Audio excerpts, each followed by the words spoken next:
ఓ యేసుక్రీస్తు వారి శ్రేష్టమైన నామంలో అందరికీ శుభాలు వందనాలు తెలుపుకుంటున్నాం. యోబు గ్రంథం 3వ అధ్యాయం 25వ వచనం. ఏది వచ్చునని నేను బహుగా భయపడుతున్నో అదే నాకు సంభవించుచున్నది. నాకు భీతి పుట్టించినదే నా మీదికి వచ్చింది. నాకు నెమ్మది లేదు, సుఖము లేదు, విశ్రాంతి లేదు, శ్రమయే సంభవించుతున్నది. దేవుని బిడ్డలారా, మరి యోబును గురించి మనం చాలా మంచి మాటలు చెప్తాడు. ఆయన భయభక్తులు గలవాడని, యథార్థవంతుడని, న్యాయవంతుడు, చెడుతనాన్ని విసర్జించిన వాడు, ప్రార్థనాపరుడు, ఇలాంటి మాటలు దేవుడు కూడా యోబును గురించి చెప్పాడు. ఇలాంటి భయభక్తులు కలిగినటువంటి వ్యక్తి, ఆయనలో ఉన్నటువంటి బలహీనత ఏంటంటే అనుమానం ఉంది. ఏది వస్తుందో అంటే అంత భక్తి చేస్తుంటే మరొక పక్క ఆయన హృదయంలో ఏముందంటే ఏదన్నా శాఖాన్ని పీడిస్తుందేమో, సమస్యలు వస్తాయేమో, రోగాలు వస్తాయేమో, బాధ వస్తుందేమో, ఈ రోగం నుంచి బయటపడలేనేమో, ఇట్లా అనేక రకాలైనటువంటి అనుమానాలతో ఆయన ఉన్నాడు. మనకు వాక్యం కూడా యాకోబు పత్రికలో కూడా అంటాడు, అనుమానం అనేది ఎలాంటిదంటే సందేహించువాడు గాలి చేత రేపబడి ఎగిరిపడు సముద్ర తరంగాన్ని పోలి ఉండును. సందేహం అనేది ఉంటే ఆ గాలి చేత రేపబడుతున్న సముద్ర తరంగాలు నెమ్మది ఉండదు, ఇంకా సమాధానం ఉండదు.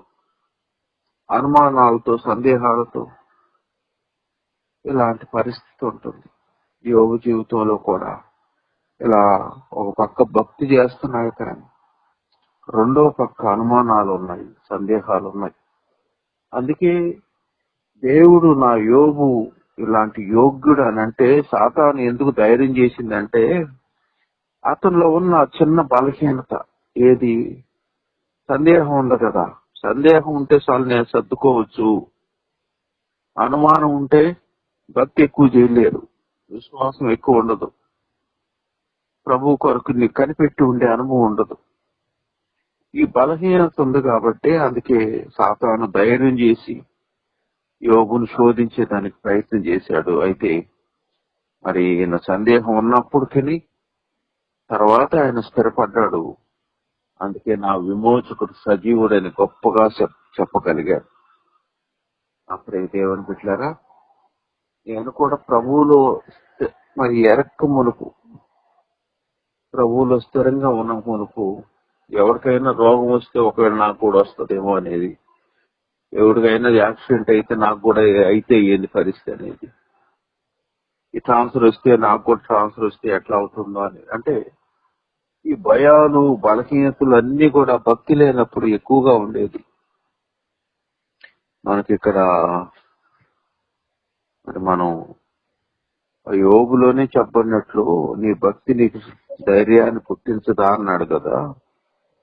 కాబట్టి భక్తి అనేది కొంచెం పెరిగిన తర్వాతనే ఈ ధైర్యం అనేది వచ్చింది. ఈ రోజు ధైర్యం ప్రభువును బట్టి, ఆయన సజీవుడని, ఆయన సృష్టికర్త అయిని, ఆయన మనతో ఉన్నాడన్న ఈ ధైర్యము, నిబ్బరం ఇప్పుడు వచ్చినాయి. కానీ మునుపు ఇలాంటి బలహీనతలే ఉండేది.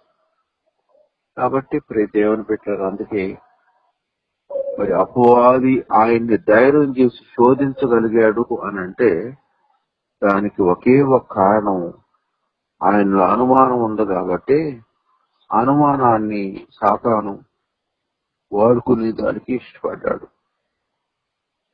మనం ఆదికాండంలో 3వ అధ్యాయంలో పాము రూపంలో అపవాది అవ్వ దగ్గరకు వచ్చి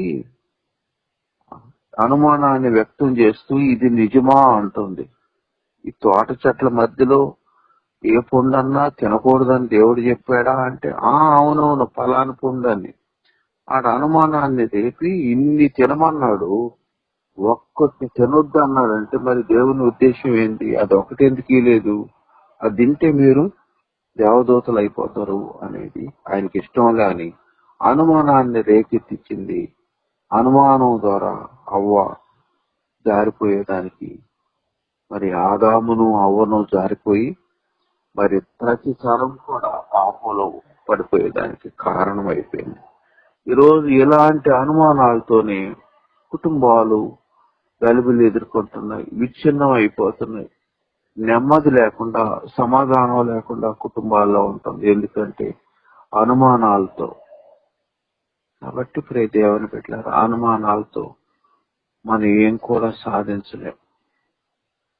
మనకు వాక్యం ఏం చెప్తుందంటే మత్తయి సువార్తలో 21వ అధ్యాయంలో వాక్యం ఏమంటుందంటే, నీవు విశ్వాసముతో ఆజ్ఞాపిస్తే 21వ అధ్యాయము 21వ వచనములో, మీరు విశ్వాసము కలిగి సందేహపడకుండిన ఎడల ఈ అంజూరము చెట్టును కలిగినది చేయుట మాత్రమే కాదు, ఈ కొండను చూసి నీవు ఎత్తబడి సముద్రములో పడవేయబడుదువు గాక అని చెప్పిన ఎడల అలాగు జరుగునని మీతో నిశ్చయముగా చెప్తున్నాను.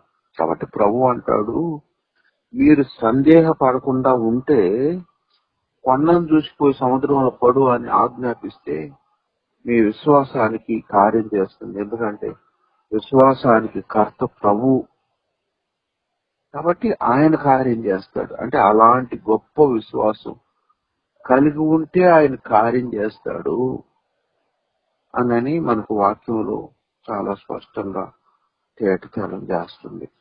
నా ప్రియ దేవుని బిడ్డలారా, మనం ఇక్కడ వాక్యంలో మనం గమనించినట్లయితే భక్తుడైన దావీదు జీవితంలో ఎంత గొప్ప ధైర్యాన్ని ప్రదర్శించాడంటే, దావీదు కాదు 46వ కీర్తన రాసింది కోరకు కుమారులు. 46:1 నుంచి గమనిస్తే అక్కడ అంటాడు, దేవుడు మనకు ఆశ్రయమును దుర్గమునై ఉన్నాడు, ఆపత్కాలములో ఆయన నమ్ముకున్న తగిన సహాయకుడు అనని. ఆయన దేవుడు తనకు ఆశ్రయము దుర్గము అన్నాడు. కాబట్టి ఆయనలో ఎంత ధైర్యం ఉంది అని అంటే, కావున భూమి మార్పు నొందినను, నడి సముద్రములలో పర్వతాలు మునిగినను, వాటి జలములు ఘోషించుతూ నురుకట్టినను, ఆ పొంగునకు పర్వతములు కదిలినను మనం భయపడము. దేవుని బిడ్డలారా, భూమి మార్పు నొందిన, సముద్రములో పర్వతాలు మునిగిపోయేంత వరదొచ్చేసినా మనం భయపడము అని చెప్తూ 4 నుంచి కూడా, ఒక నది కలదు, దాని కాలువలు దేవుని పట్టణాన్ని, సర్వోన్నతుని మందిర పరిశుద్ధ స్థలాన్ని సంతోషపరచున్నవి. దేవుడు ఆ పట్టణంలో ఉన్నాడు, దానికి చలనము లేదు అన్నాడు. చలనము లేదంటే స్పర్శ లేదని కాదు, అంటే అది ఆందోళన చెందదు, నిబ్బరంగా ఉంటుంది ఆ పట్టణం. ఎందుకు అని అంటే ఆ పట్టణములో దేవుడు ఉన్నాడు కాబట్టి. ప్రియ దేవుని బిడ్డలారా, విశ్వాసములో మన ప్రభువు మనతో ఉన్నాడు, మనలో ఉన్నాడు అనేది మనకు అర్థమైతే ఆ విశ్వాసం మనల్ని స్థిరంగా ఉంచుతుంది, నిలకడగా ఉంచుతుంది అనేది మనకి ఇక్కడ వాక్యము అర్థమవుతుంది. కాబట్టి ప్రియ దేవుని బిడ్డలారా, వాళ్ళకి దేవుడు ఉన్నాడు ఆయన అనే ధైర్యంతో వాళ్ళు నిబ్బరంగా ఉండగలుగుతారనేది వాక్యం చెప్తా ఉంది. మనకు హెబ్రీ పత్రిక 10వ అధ్యాయం 23వ వచనంలో కూడా అంటాడు, విశ్వాస విషయంలో సంపూర్ణ నిశ్చయత కలిగి యథార్థ హృదయంతో మనం దేవుని సన్నిధి చేద్దాం. సంపూర్ణ నిశ్చయత అంటే ప్రభు మనతో ఉన్నాడు అని, మరణం జయించి లేచిన ప్రభు మనతో ఉన్నాడు, అది నా సమస్తము ఆయన చూసుకుంటున్నాడు అనేది విశ్వాసము. మనం విశ్వాసము లేకుంటే ప్రభువుకి మనం ఇష్టలుగా ఉండలేమనేది వాక్యం చెప్తా ఉంది. అంతేకాకుండా మనకు ఇక్కడ వాక్యం ఏం చెప్తుందంటే, దేవుని బిడ్డలారా, ఆ విశ్వాసము చేతనే మనం ప్రభువు నుండి కార్యాలు పొందుకోవాలన్నా విశ్వాసము ద్వారానే. దేవుని యొద్దకు వచ్చేవాడు ఆయన ఉన్నాడని, తన్ను వెదకు వారికి ఫలము దయచేవాడని నమ్మవలెను కదా అన్నాడు ఫిబ్రవరి 11:6. కాబట్టి ఆయన ఉన్నవాడు, సజీవుడుగా ఉన్నవాడు. నేను అడిగితే ఆయన తప్పకుండా ఫలం ఇస్తాడనేది విశ్వాసం. ఆ విశ్వాసం ద్వారానే మనం కార్యాలు పొందుకోగలం. భయము ద్వారా అపవాది మనలో ప్రవేశించి మరింతగా భయపెడుతుంది. ఆ భయం మనుషుల ద్వారా మనల్ని ప్రేరేపించి, ఈ రోగం వస్తే ఇంకా తగ్గదు, ఈ ఈ ఇప్పుడు ఉద్యోగాలే లేవు, అడుక్కు తినాల్సిందే, పెళ్లిళ్లే కావు, ఇలా ఉండిపోవాల్సిందే. మరి ఇట్లాంటివి మనకు ఈ కుటుంబంలో ఈ వ్యక్తి మారనే మారడు. ప్రార్థన ఎంత చేసినా కూడా బ్రతుకులు మారవని అవిశ్వాసపు మాటలు చెప్తా ఉంటారు, అవిశ్వాస మాటలు చెప్తుంటారు.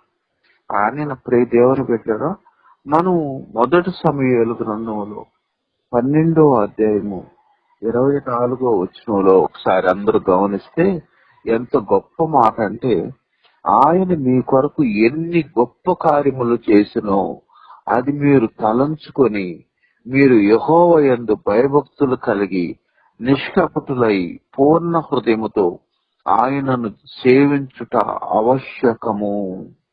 ఆయన మీ కొరకు ఎన్ని గొప్ప కార్యాలు చేశాడో ఒకసారి తలంచుకో.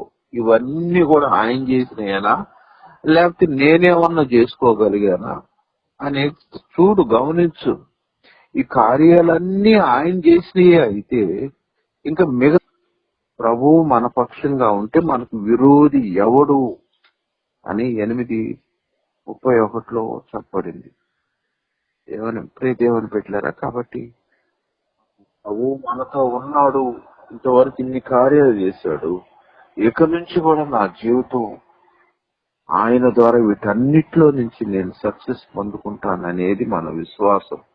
విశ్వాసం ద్వారానే మనకు ధైర్యం ఉంటుంది. విశ్వాసాన్ని బట్టి ప్రభువుకి ఆ విశ్వాసమే ఆయనకి ఇష్టలుగా జీవించేసి కార్యాలను సాధిస్తుందనే సత్యాన్ని గుర్తెరిగి, అపవాదికి మనం తావు ఇవ్వనటువంటి పరిస్థితిలో మనం ప్రభువు బిడ్డలుగా నమ్మకంగా ఎదగాలి. అపవాదికి తావు ఇచ్చినట్లుగా ఏ కొంచెం అనుమానం, ఏ కొంచెం సందేహం, మరి ఏ మాత్రము మనం ఆ నిరాశ నిస్పృహలోకి వెళ్ళిపోతే పెద్ద పెద్ద వాళ్ళను కూడా ఆ నిరాశ అనేది మరి ఆత్మహత్యకు ప్రేరేపించింది. మనకు తెలుసు ఏలియా ఎంత గొప్ప దైవజనుడు. ఏలియా కూడా ఆ నిరాశ అనేది పోయి ఇంకా చచ్చిపోతే అయ్యా నా ప్రాణం తీసేసుకోమని బతులు అన్నాడు. ఎందుకు? ఆ నిరాశ. కాబట్టి నిరాశ అనేది సాతానుకు ఉన్న గొప్ప ఆయుధం. దానికి మనం అవకాశం ఇవ్వకుండా, మన జీవితాల్లో అనుమానానికి తావులేకుండా ప్రభు మీద పూర్తిగా ఆనుకుందాం. ప్రభు ద్వారా సమస్తము సాధ్యమే. దేవుని మాటలు దీవించుగా.